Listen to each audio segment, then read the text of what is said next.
Good morning everyone, my name is Alfonso Galante and I am the Head of Strategic Planning, M&A and Investor Relations here at Unipol and UnipolSai. I'm going to take you through our 9 months results today. The underlying results of the business are strong, very much in line with the first half of the year, and are continuing evidence of our progress as part of our strategic plan.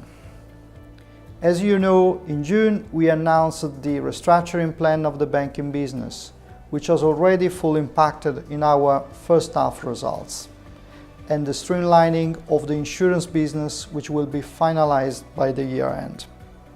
So let's start with the interim consolidated results. In order to have a clearer picture of the underlying performance of the business, I would like to draw your attention on the normalized sets of results, which exclude the impact of the banking business restructuring. On this basis, this is where we are. At Unipol, both life and non-life show an improved performance when compared with this time last year. Our net consolidated result stands at 551 million euro. Again, for clarity, this excludes the overall 780 million euro effect of the transaction. The normalized result at UnipolSai also show a positive trend in both life and non-life. The net consolidated result stands at 536 million euro, again affected by the write-downs of the banking sector pertaining to UnipolSai for a total of 105 million euro. With that in mind, and including the effect of the transaction, the net consolidated result is a loss of 229 million euro for Unipol and a profit of 430 million euro for UnipolSai. On the non-life side of the business, we see a similar trend as the first half of the year, with an ongoing pressure on pricing in motor and satisfying trend in non-motor. Total premiums are 5,590 million euro at Unipol and 5,109 million at UnipolSai. The combined ratio after reinsurance stands at 96.4% for Unipol and 97.3% for UnipolSai. It's worth to mention the impact of NatCat and large claims, which is higher by 1.7% for Unipol and 1.8% for UnipolSai, compared with the previous year. Right, turning to the other insurance companies of the group, there is very little that needs to be added here. I will highlight, however, the continued strong performance of Unisalute and the recovery of Linear in terms of growth and combined ratio. As a reminder, Unisalute and Linear are being sold to UnipolSai as part of the reorganization process communicated by the group last June. We expect this to be finalized by the year end. On the life production, the group is recording a recovery compared with the first half of the year, thanks to the excellent performance of UnipolSai, particularly in the sale of hybrid products. Total premiums are 3,195 million euro for Unipol and 2,674 million for UnipolSai. Okay, about the banking business, I remind you that back in August we resolved the restructuring of the group banking arm, which will lead to the kick-off of the NewCo.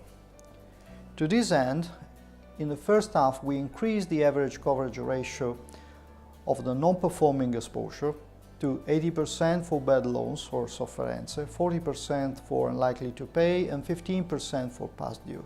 The net figure for write-downs was roughly 1 billion at a group level. Here we report the situation as it is now. The impact of the restructuring process, which has already been accounted for in H1, can be clearly seen in the slide. The net result for the period at the bank is minus 710 million euro, plus 918 million euro in write-downs accounted for at Unipol Banca level. CET ratio at Unipol Group level is 29%. Coverage ratio have not changed in the third quarter. I just would like to underline that Unipol Banca's coverage ratio stands at the highest market standards. That's 80% for sofferenze and 70% for total NPE. No big changes in our strategy in terms of asset allocation. You'll probably notice the shift in the bond component in favor of cash. That's linked to the transaction of Unisalute and Linea, whose settlement is going to occur in the fourth quarter of the year. The running yield, 3.4% at Unipol and 3.5% at UnipolSai, continues to stand at a very satisfactory level. Thus, the result is positively impacted by the changes in asset allocation carried out in previous quarters and by a higher level of unrealized gains. Very little to add on real estate sector, where we are going on with measures set to increase the quality of our portfolio and to support the improvement of profitability. Total sales reached 175 million euro in the year. In terms of Solvency II, the economic capital ratio of Unipol is 1.58 times, while the ratio for the standard formula with USP is 1.39 times. For UnipolSai, the economic capital ratio at consolidated level is 206 times. The ratio using a partial internal model for UnipolSai solo is 2.43 times. This ratio remains strong.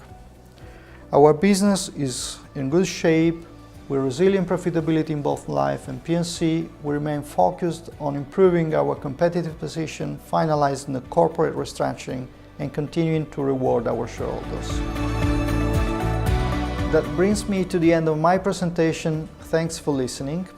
Let me remind you that our Group CEO and the rest of the senior management team will be pleased to take any questions from financial analysts and institutional investors during the conference call scheduled today at noon CET.